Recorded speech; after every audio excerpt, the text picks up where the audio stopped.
Can Scotland's new First Minister unite his party? Is Margaret Thatcher's right to buy policy fuelling the housing crisis? And are AI chatbots politically biased? This is Politics Live.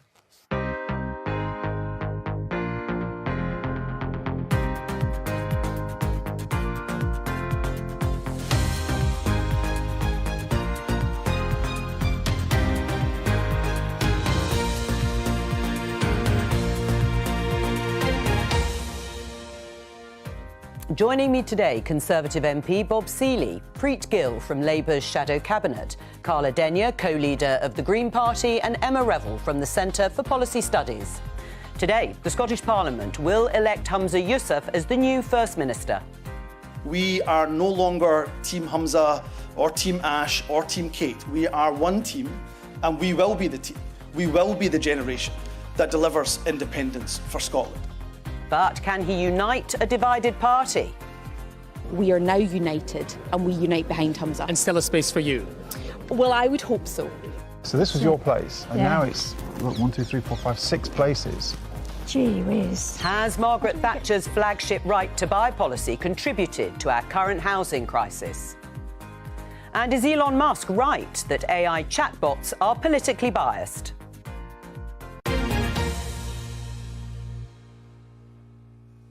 Let's start with something completely different and have a look at this headline in today's Mail. Fury as households could be forced to pay to have 7 different waste bins. Amid fears councils may push cost of government green scheme onto taxpayers.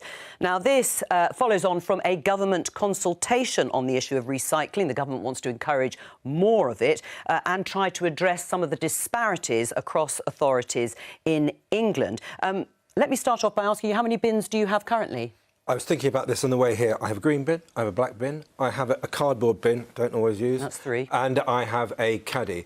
But the secret of having fewer bins, and I'm going to give a shout out to the Isle of Wight, because our council has one of the most efficient recycling schemes in Europe. We recycle 98%, is that you recycle the stuff that's in the green bin and you recycle the stuff that's in the black bin, and then you are allowed to incinerate what comes out of both, because then you produce, on the island, we produce electricity for 6,000 homes, and from this summer, hopefully, we'll start to produce the byproduct, the steam byproduct, is going to heat the hospital. Well, very efficiently outlined.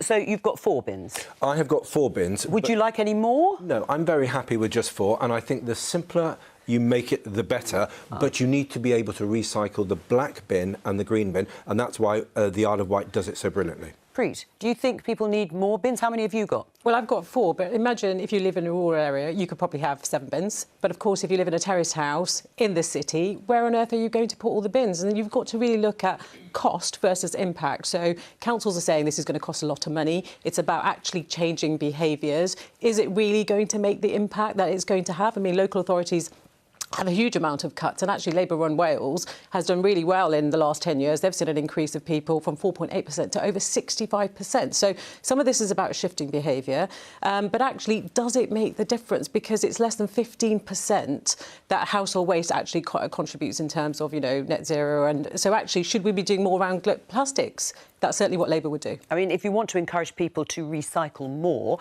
and do it more effectively, Carla, what's your situation in Bristol? Well, I think we are all agreed that we need to recycle more of valuable materials and stop just tipping them into the ground or burning them. How many bins have you got? I and most people in Bristol have 5 or 6, depending on whether they have a garden waste bin or not. And yeah, if you've got a spacious front garden, that's fine. But if you're in flats, it's not. And in fact, many people in flats don't have the full recycling range at the moment. I think that we could learn a lot from Wales, actually. Many Welsh councils have really good recycling rates, and they do have lots of different sections, but rather than having 7 completely different bins blowing around in the street, they'll have one unit that has several compartment's. And so I think this is slightly scaremongering, talking about 7 bins. I think the ideal solution, the common sense solution, is to, yes, have compartmentalisation, but to have it in a neat and tidy way. And I think there are several Welsh councils that are showing us the way on that. You're nodding there in agreement. How many bins do you have? I've got 4 big wheelie bins and a small food caddy. 4 big wheelie bins. Yeah, I mean, I live in a 6-person shared house, so luckily, we've got a very small front garden, which is almost entirely bins. That's what it's for, effectively. But my neighbouring properties, who are split into 2 flats, for example, they have got twice as many bins because it's 2 properties, but they haven't got the space for twice as many bins, never mind if we started adding additional.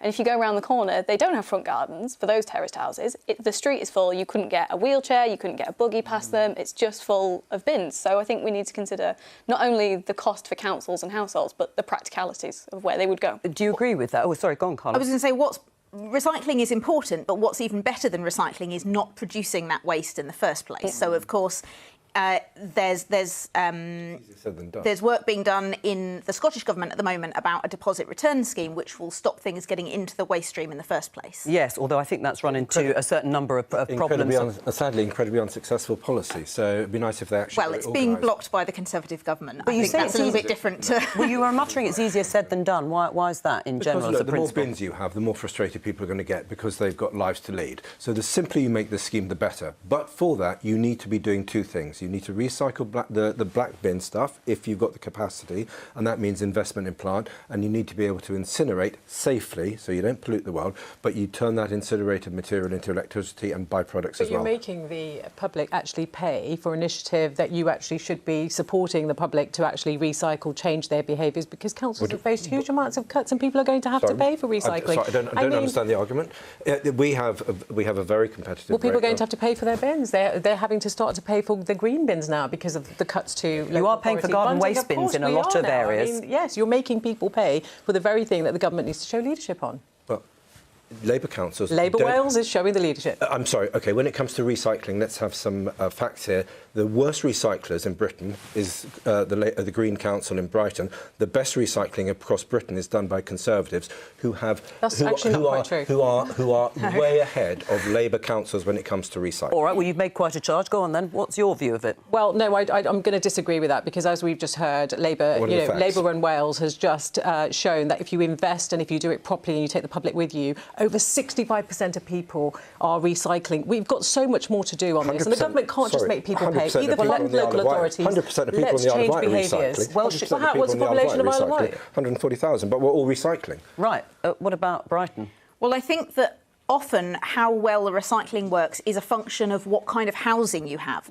Brighton and Hove is a very built-up city where there's lots of buildings split into flats that don't have the space, and that's why a simple separated but easy to use system that works just as well for blocks of flats as it does for large country houses in councils typically run by the Conservatives. It needs to work for all possible types of housing. And let's leave it there. Yesterday, the new leader of the SNP was announced, Humza Yousaf. He's going to be confirmed by MSPs as Scotland's new First Minister in the next hour or so. Let's take a look at a couple of the front pages. The Daily Record has Historic Day for Scotland, Humza the First. And let's have a look at the National. History made as Yousaf wins. New SNP leader is on course to become the first Muslim First Minister. And the Scotsman. Referring to problems ahead, potentially, Yousaf faces uphill battle to unite a divided party. Well, let's put that question to Stuart Hosey, the SNP MP. He joins us now. Hello to you, Stuart. Hey. It's not going to be easy, is it? It was an acrimonious campaign. I watched those debates as the candidates took lumps out of each other. How can Humza Yousaf really bring the SNP back together after all the cracks that contest exposed? Well, I'm not sure I actually did show that many cracks. I mean, Humza's only the 5th person to lead the SNP in 40 years. This is the first contested leadership we've had in 20 years. I'm not surprised some of the things said were a little spicy, of course they were. But I thought the answers or the comments by Ash Regan and Kate Forbes afterwards were extremely helpful. And I've got absolutely no doubt my soundings from the party at large is that the party will come together extremely quickly. Well, you mentioned Kate Forbes and Ash Regan. Of course, together they received over half the votes. Is Kate Forbes, and should she be offered a job in Humza Yousaf's cabinet? I suspect that Humza will offer both Kate and Ash a role in government. I'm pretty confident about that. A role in government, but I'm talking about actually in his top team. Well, the decisions as to who is asked to take which role is a matter entirely for the First Minister. But I'm asking your opinion. I think he will almost certainly offer them a role in government. That's my opinion. I think that's exactly what he'll do. Right. I mean, have you had any discussions at all with Humza Yousaf about what he may or may not do? I haven't spoken to him since he was elected. I spoke to him during the campaign a couple of times, some bits of insight here and there, but I suspect he will be an extremely good leader, if for no other reason than he's inordinately personable. He's very empathetic, and I think he'll bring people with him. Right, but why would Kate Forbes want a position in Humza Yousaf's cabinet? She trashed his record, as you know. She said when he was Transport Minister, the trains were never on time. When he was Justice Minister, the police were strained to breaking point. And as Health Minister, we've got, she said, a record high waiting times. Why would she want to take a job? Well, I think she'd want to take a job because she believes in Scottish independence. She believes the SNP are the vehicle to deliver that, and by and large she believes and agrees with the positions of the party. And in terms of the critiques that were made, as I say, things are said during election campaigns. What, you think she didn't believe those things? I think the actuality is that Scotland has got the best core waiting times in the whole of the UK. The trains do run on time, and the strikes in Scotland were resolved and resolved rather quickly. She was wrong. I mean, I have to... No, Joe, this is really important. I mean, you're making these assertions, and... I'm not making any assertions. Come on, this is what she said in the contest. Those are her words. When it comes to things like justice, we've got the lowest crime rate since 1974. Meanwhile, in England, barely 5% of crimes reported even end up with somebody charged. Now, am I saying things are perfect? No, of course they're not perfect. Governments are there to fix problems, and these problems will be addressed and they'll be resolved. But I think if our political opponents think one or two things said in anger during a leadership contest is a big win for them in an election in 2 or 3 or 4 years' time, I suspect they don't quite have what they think they have. Well, let's just have a look at the figures today, just after the contest has finished. Maybe she has got a point, Kate Forbes. Let's show... I know you can't see it, but I'll read you the headline, Stuart Hosey in the Herald. A&E waits worsen again on Yousaf's last day as Health Secretary. Very clearly behind both NHS England and Wales when it comes to A&E waiting times, with just 62.9% of patients seen on time, compared to, as I say, both England and Wales. Scotland is the worst. She's got a point, hasn't she, Kate Forbes, in terms of his record? Every single NHS in the UK has struggled, particularly over the last 3 years, for reasons which we know. For the last umpteen months, the Scottish position had been much better and was getting better. Things do happen in health services. We see that across the UK. No, I don't think she does have a point. I think these are simply challenges which must be addressed and which will be addressed. Well, no, she does have a point, because it's backed up by the figures. Since last June, Scotland is performing less well than both England and Wales, and that's according to the official Public Health Scotland, NHS England and figures in Wales since last June, when Humza Yousaf was Health Minister. Well, I've not seen those figures. You said they've come out today. I will happily look at them. But as I say, waiting times had been improving.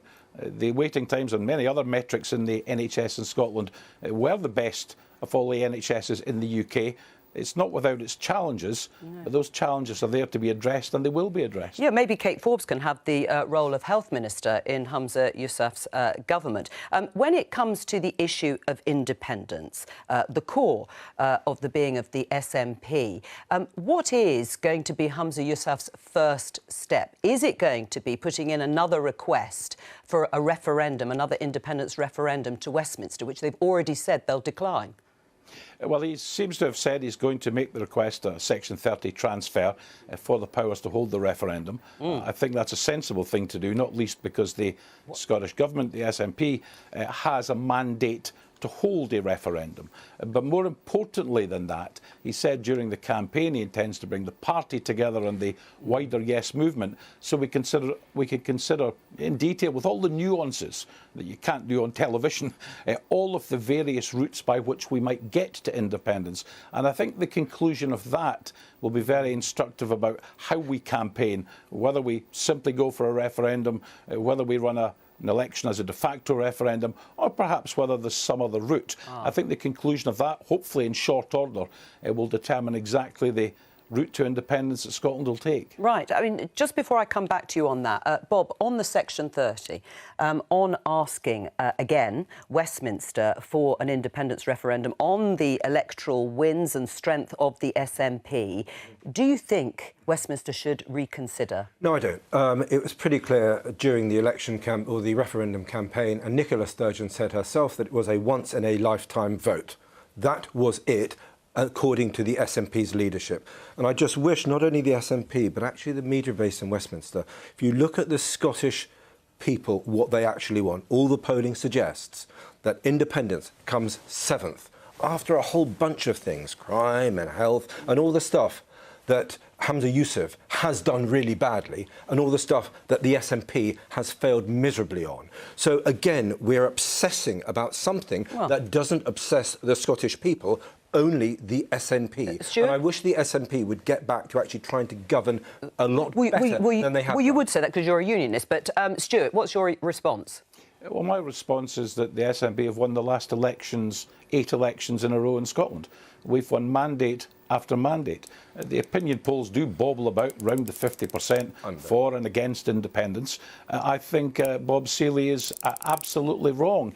You know, I think if someone, whether they're unionist or not, was to actually respect the fact that Scotland's a nation, and the nations have the right to become independent, they've got the right to self-determine, have the confidence of their own position. I absolutely respect it. I absolutely respect it, but you had a once-in-a-generation and a once-in-a-lifetime vote. So stop trying to have a vote every other week until you win it. Oh, Bob, please. We're not having a vote every other week. You're after trying 2014, You're trying to have vote after vote until you win it. The fact is, you had a once-in-a-generation, once-in-a-lifetime vote, you lost it, move on, and actually try to govern. Well, let him answer. We respected the result, Bob, which is why the Scottish National Party are still here at Westminster in considerable numbers compared to all of the unionist parties combined. But democracy doesn't stand still. We keep winning elections, we keep winning mandates, and I think instead of lecturing me, Bob, it would be better. I'm not lecturing, I'm just pointing out that you had a once-in-a-lifetime vote and you lost it. Tories in particular, to respect that when the Scottish people change their mind, unionism should change its mind as well. All right, let me ask Preet. Well, hang on, let me ask Preet, because what Stuart Hosey says is true. It's been broadly split, yes and no, at 50-50. That means you've made no headway, really, at all in persuading people to come and support the Labour Party in Scotland, either at Holyrood elections or at general elections. I don't buy that. I mean, look, Humza Yousaf is unpopular with voters. He's got a divided party. He's got some huge challenges. He's been a failure in all the ministerial roles. So you're relying on his demise rather than what you have to offer? The problem with the SNP at the moment is they don't actually have a plan for people in Scotland. People in Scotland care about the cost of living crisis. They want a government that's on their side, that has a plan. It's Labour that will help people save £1,400 every single year with our plan in terms of investing in the Green Prosperity Plan. This is the kind of leadership, actually, that people in Scotland want and deserve. Stuart, I'll come back to you in just a moment. Carla. Well, Bob's been avoiding the fact that there is a majority in favour of independence in Holyrood, with the SNP and the Greens working together.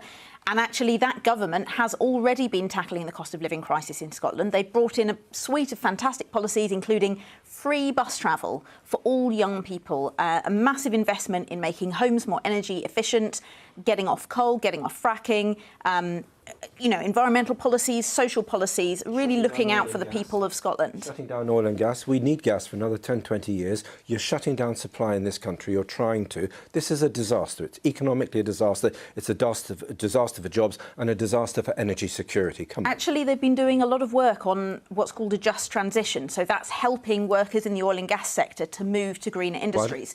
Poll after poll shows that... I'll just finish if it's OK. Poll after poll shows that workers in those industries families often really want to work in renewable energy, but they need the route to get there, whether that's skills passports or other mechanisms. There are people that work in oil and gas that know it's not the future. They want to get out, and the Scottish Greens are helping with that. Look at drugs deaths. All right, The NHS waiting list. I mean, these are big issues. Well, let that people Stuart care come about. back. Stuart, do you want to respond to that? I'll just respond to one piece because there's a huge amount of things being said, but Preet said the SNP were divided. Unfortunately, the SNP are actually rather united now we've got this election, leadership election done. I think the real issue the Labour Party have, apart from looking very much like Tories, is they're stopping Jeremy Corbyn standing much against the wishes of many of their members. And of course, they've lost 100,000 or so members in recent times. I think if any party is split and divided and has nothing to offer the Scottish people, sadly, it's the Labour Party. Disagree. Can I just put to you, Carla, your party, the Greens, are in a governing coalition with the SNP, your sister party certainly in Scotland, and very keen on the gender recognition reform bill, which actually caused an awful lot of problems for Nicola Sturgeon. Are you optimistic that Humza Yousaf is going to try and recommit to that bill and that piece of legislation? Yes, I am optimistic, and reform to the gender recognition laws was part of the Butte House agreement between the SNP and the Green Party, so I know that the Scottish Greens are very keen to see that go forward. There's a lot of misinformation that circulates about gender recognition reform, about suggesting that it's to do with accessing certain spaces. What it's about is making sure that trans people have dignity. It's about making sure that their marriage certificates and their death certificates accurately record their gender, something that the rest of us take for granted. And it's quite a small change, really, but it could have a really big benefit for the people who are affected. Stuart, will that be a commitment? I think he's already made that commitment. Remember, the GRR bill is the most consulted on and longest time to deliver bill in the whole of the Scottish Parliament. It's done perfectly legally. And the issue here is now not about the substance of gender recognition. It's about the anti-democratic actions of the UK government trying to stop a properly passed piece of Scottish legislation. Stuart Hosey, thank you very much for joining us. I have some important breaking news for you, and that is that MI5 has raised the threat in Northern Ireland, and that is in relation to Northern Ireland-related terrorism, and it's raised from severe, to severe, I should say, from substantial. So, the threat in Northern Ireland has been raised to severe from substantial. The Northern Ireland Secretary, Chris Heaton-Harris, announced the move in a written statement to the Commons, and you can see more reaction to that on BBC News Channel. Just before we go on, a quick word on the Gender Recognition Reform Bill. Should the government in Westminster withdraw their block? No, we should have overruled it, and Rishi did exactly the right thing. Putting male rapists in female prisons and calling it justice is absurd. This is a deeply divisive issue. You've got to take the British public with you. To ignore them, you ignore them at your peril. That's exactly what Humza Yousaf is doing. He's creating a dividing issue on something where we already have strong legislation to protect the very people that you are talking about. All right, let's talk about housing, because we're going to show you an excerpt from last night's Panorama investigation into what's happening with ex-council housing in England. That was after Margaret Thatcher's flagship right to buy policy in the 1980s. Avril bought her council home in Lewisham in 1984 for £15,000 and sold it for £85,000 4 years later. It's now in the hands of a private landlord. She went back with BBC reporter Richard Bilton to see what it's like now. Your old kitchen is this gentleman's home, and he pays 960 quid a month for it. I think it's disgusting. Absolutely disgusting.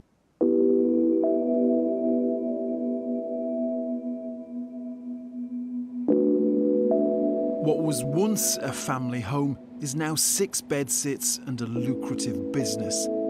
It's estimated that 40% of the council homes sold in London are now owned by private landlords.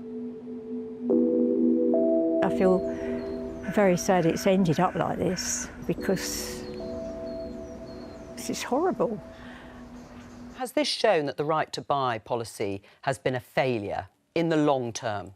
No, I don't think it has. I watched the Panorama show yesterday. I thought it was very interesting, and it highlighted a lot of problems with the housing crisis. But they were the problems that were highlighted. Housing, not just social housing, not just right to buy. There were examples in the rest of the show on damage in council-owned properties, ones that were still owned by other housing associations and ones that were bought and sold under right to buy. The issue is, fundamentally, we don't build enough homes in this country, full stop, and that causes problems in every different type of property, whether you're renting from a private landlord, a social landlord or a housing association. Bob? It's a very complex issue. When you're asking me, was Right to Buy a mistake? No, it was absolutely a great policy and a very, very popular one. It was 40 years ago, and an awful lot has happened since then. So to say after 13 years of a new Labour government, 12 years of a Tory coalition government, that you can blame problems on stuff 40 years ago, I don't really buy. We absolutely need, and I'm very supportive of, in my patch on the Isle of Wight, I want the council to be building council housing. I want affordable housing. I want us housing associations to build genuinely affordable but housing they haven't done for young people. But Hold on, but we're putting 11.5. The government is committing 11.5 billion to help affordable housing. So we have a massive affordable housing scheme. Can I just answer the point about, you made a very important point about household formations are not building enough. If you look at household formations, it averages about 130,000 a year. So there's 130,000 new household formations every year, so new households. We are, even in bad years, we are building something like 180 to 200,000. And over that period, so in our 12 years compared to Labour, we built more affordable housing. Well, you can trace statistics generally, but there hasn't been enough housing. Household formation is a really poor statistic to use, because I live with 5 housemates. We are one household. We don't want to be one household. I love my housemates dearly. We get on very well. But in an ideal situation, we wouldn't live together. We would live in our own properties. Those household formation is being held back by the lack of properties. But is there a problem with Right to Buy, first of all? Was there a problem at the time? You still support it, but when you look at the problems, and you say it's 40 years, yes, it is. It's a long time ago. But did it lay the ground for council homes then being sold into the private market for vastly inflated prices, which was their right to do, reduce that council housing stock to such a level that it's actually priced out a whole younger generation of people from being able to do exactly as Emma would like to, perhaps not share a house with 5 people? I mean, look, Labour supports the principle of everybody owning their own home, and certainly something we want to do, because you've got 1.1 million people on waiting lists. I mean, this is hugely catastrophic.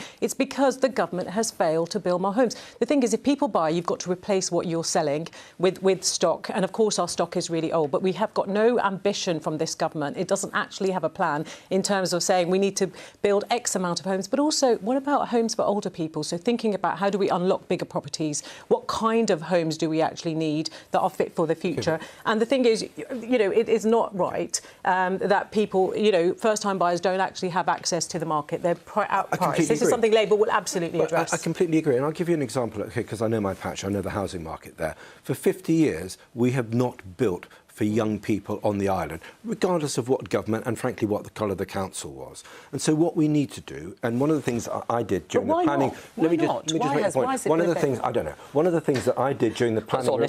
One of the things that I did during the planning rebellion was to make sure that my council on the Isle of Wight, let me finish the point, has the power to say we are pretty much going to go hell for leather and build and focus overwhelmingly on building affordable homes for young islanders. But you campaigned against mandatory housing targets. Yes, because you need to have the variability. And the one thing that many of us are against is this reliance, and it's a very un-environmentally friendly reliance, on greenfield, low-density, poor quality, anti-climate change, car-dependent housing estates outside town centres. All right, well, let them respond. Do you know what your government is doing? It's saying to developers that they no longer have to pay the Section 106 payment, which is more schools, more housing, social housing. We're spending 11 billion on affordable Bob, let her answer. My goodness, I mean, how can you say that? The 106 payments for developers is about providing local resources, having social housing properties, having schools. You're scrapping all of that. So not only are you not building, but you're now actually letting developers get away with it. Sorry, it's just unacceptable. Bob's rant about low-density greenfield development with no amenities was truly bizarre, because those developments happen because of lax regulation, because of the Conservative government.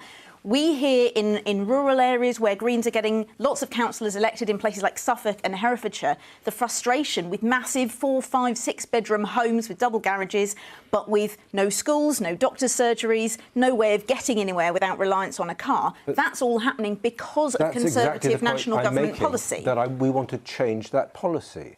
So we're trying to change that because I think having car-dependent, out-of-town, greenfield building sites, which are unconnected to communities, are bad for people. They're bad for my young people. It's not a rant. It's actually something I'm really passionate about. Well, hang on, because Emma. I want to get people living in communities near public services and actually to help first-time buyers. And indeed, But hang on, last-time Bob. sellers. The conclusion, Emma, is that just not enough houses are being built, isn't it? Yes, for a variety of different reasons, most of which are related to how incredibly difficult it is to get planning permission. But also, you know, all due respect to Bob, politicians like Bob who object to various different types of planning in their area, they go, the amenities aren't there, we need to build the amenities as well. Of course we do. But the idea that people...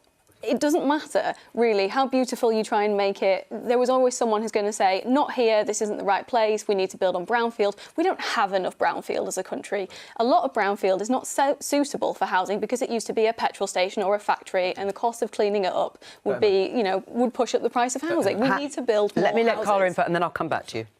Refocusing on the question raised by that Panorama episode, I think it makes the point very clearly that Green politicians and much of the public have known for a long time, which is that Right to Buy is a slum landlord's charter.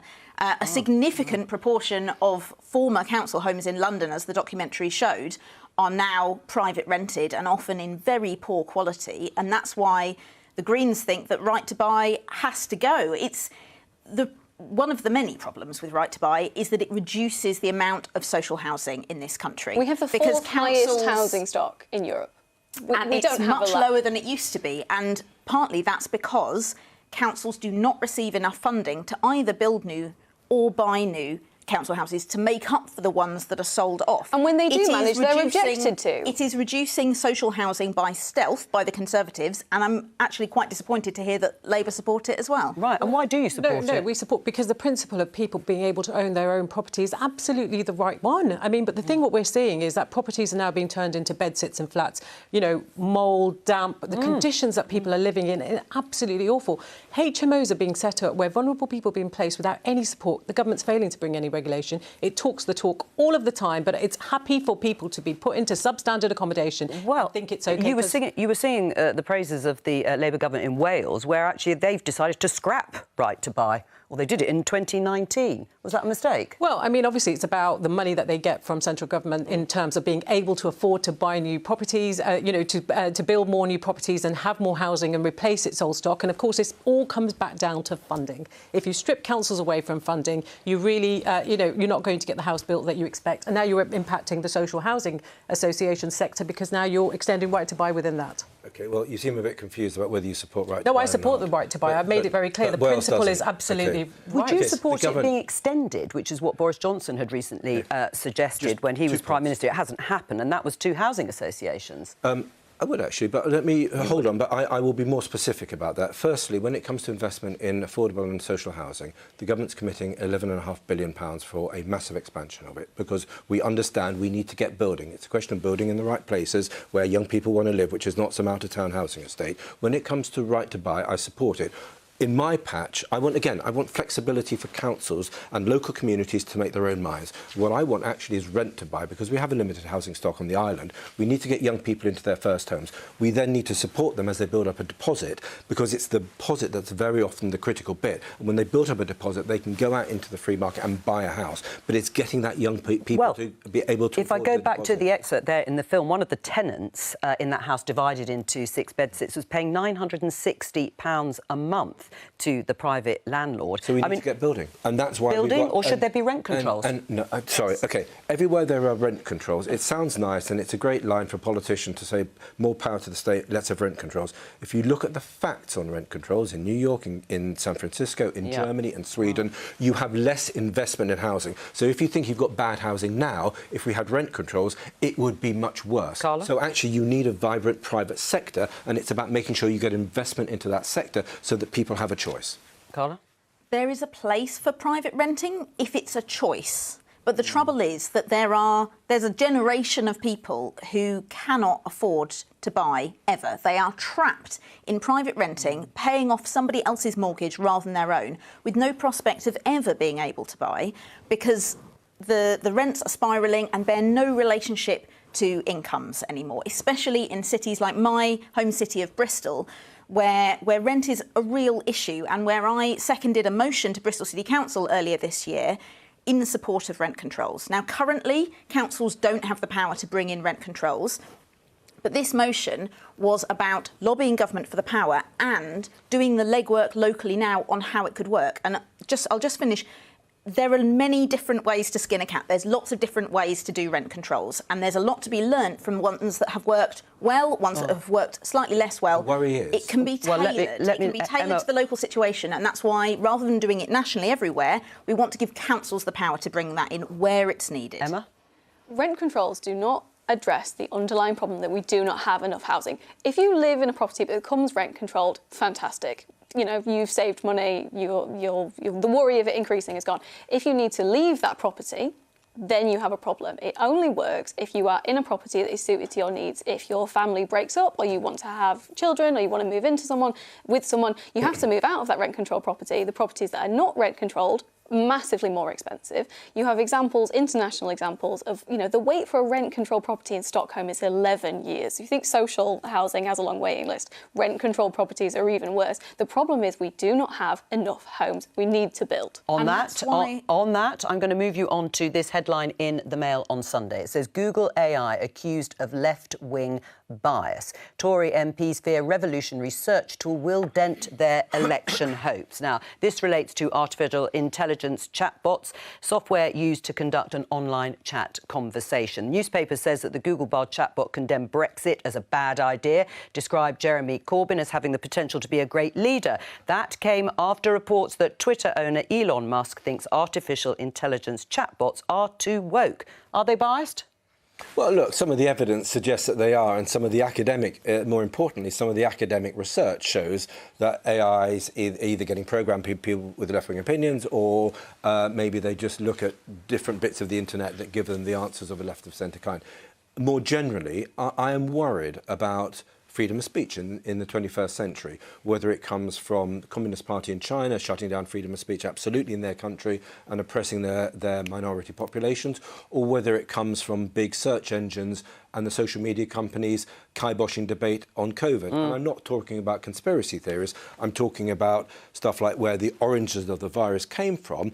And now there is potential evidence that it might have come from a laboratory. It's not a crazy fringe idea, and yet that sort of debate was shut down. So I do think there is a problem about freedom of speech and making sure that we have freedom of speech for everybody within reason. Are they political bias?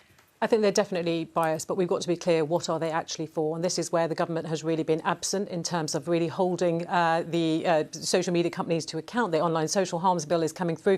I'm worried about disinformation, how it's going to be used to spread disinformation. We already see on social media, on Twitter, how bots are turned on and off by many countries that want to influence and attack us. So what is it actually for? So if you're reporting a crime to the police and you've got somebody, you know, saying, here's your reference number, thank you very much, and you've responded, absolutely fine.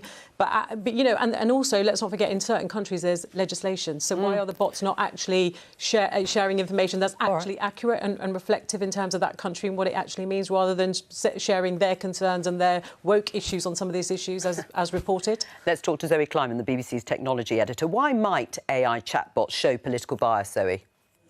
Well, I think it's really interesting to look at this. You know, we know that AI and bias is a thing. We absolutely are aware of that.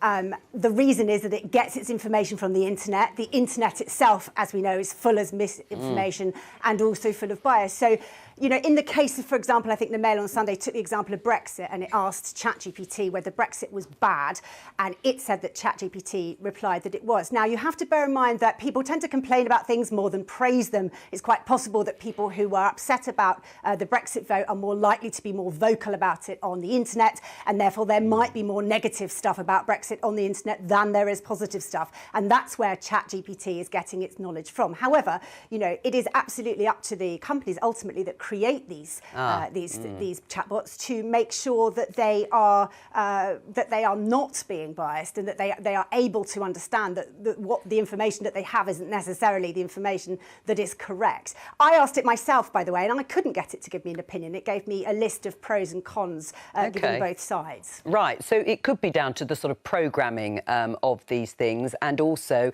whether if you change that, you might get a more nuanced answer. I think that we need to look at exactly what AI is trained on. It's trained on massive data sets, enormous amounts of information. There have been examples over the years. So, for example, it used to be that, algorithms that were programmed to recognise hands were given thousands, millions of pictures of hands. But because most pictures on the internet are white, they were all white hands, so they didn't recognise black hands. That was something that was picked up very early on as an issue that needed to be addressed. You know, what you put in ultimately is what you get out. Right. What could they be used for in the future then? So there's a report that's out today which is suggesting that chatbots like ChatGPT could threaten, I think, 300 million jobs. And I think we really do need to think seriously about this because they are so human-like in the way that they respond. You know, they can write, they can mimic copy, they give you information in a way that's very easy to understand. They don't yet speak. I think when they speak, you and I might be thinking about alternative employment as well. We are really in the infancy of these things. Bear in mind, this is only version 4 of GPT that's out now, and already it can do all of these things. And I think, you know, we are at a real fork in the road in terms of where we're going to go with it and what jobs are going to be affected. The people that make them argue that it frees you up to do other things. You know, do you want to spend 4 hours writing a PowerPoint presentation when ChatGPT can do it for you in 2.5 seconds? But the question is, will there be anything left for you to do that these bots aren't doing already? Emma?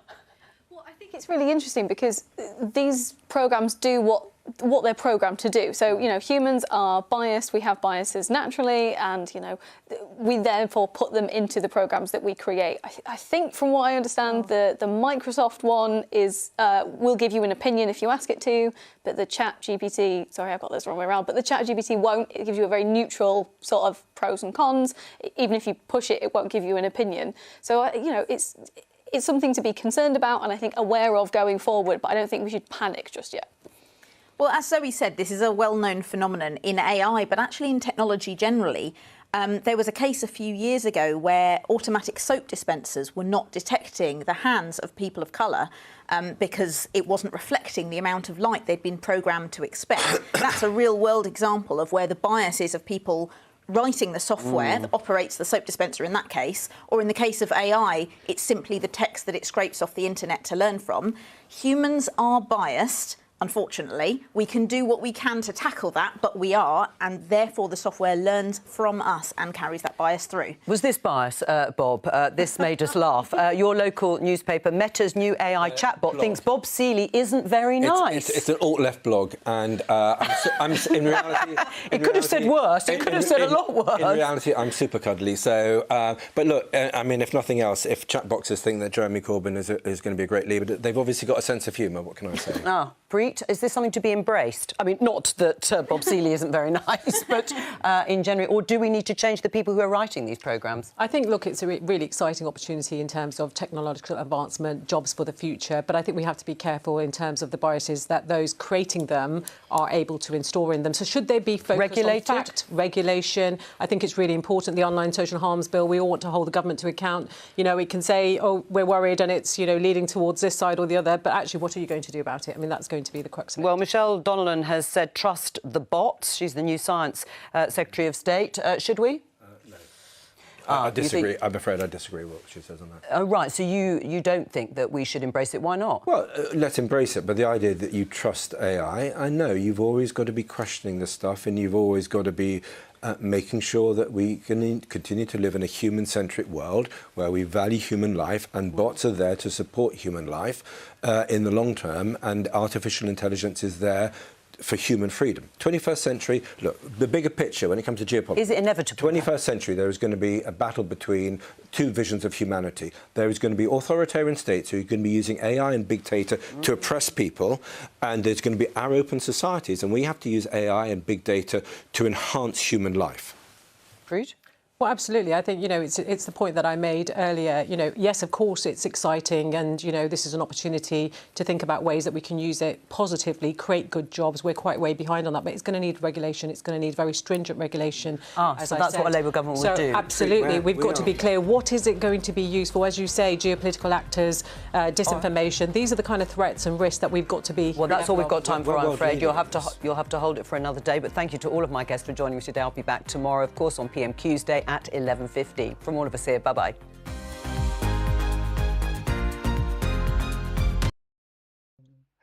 I like these bots, they're crazy. But the one thing that's incorrect though, the statements, these bots aren't connected to the internet. They keep thinking it is, and it isn't. It's got data sets, but it's not on the internet. Back in the day when they used to have mad bots, they used to scrape the internet, and they were crazy. Fucking crazy. That new one, chat, can't even fucking speak. The stupid bot that says chat in it, GPT. That one apparently is training the other one that's coming next. So you got a bot training another bot, which is fucking mad. So fuck knows what version 5 is going to be like. I think it's interesting though. What jobs could they replace? Well, if you use a phone and pay bills and shit, you can definitely replace them fucking bots. That's already AI. Very crude version. But you know, mostly telephone. Anything over the telephone, that kind of thing, you probably just use AI, to be fair. We've already got them slightly on web pages already. I mean, that's going to be win-win, suppose. You just tell it what to do, basically. And it won't get it wrong. It's a fucking bot. Humans mostly get shit wrong. Exactly. In technical support, anyway. So yeah, I like the idea. Should there be regulation? I mean, I don't know. Not really a big fan of that kind of regulation, but because it stifles innovation. I don't know. I think the internet should be left alone, put it that way. You know. Is the internet crazy? Yes. That's the best thing about it. It's fucking crazy. People want to shut people down and shit like that. That's not good. I fucking hate cancel culture. I know that much. It's garbage. Anywho, back tomorrow. Literally forgot yesterday to actually stream, so I apologise for that. But I will be back tomorrow. I think PMQ's done. Yes. I thought they were actually off for Easter. Apparently not. They're here. Anywho,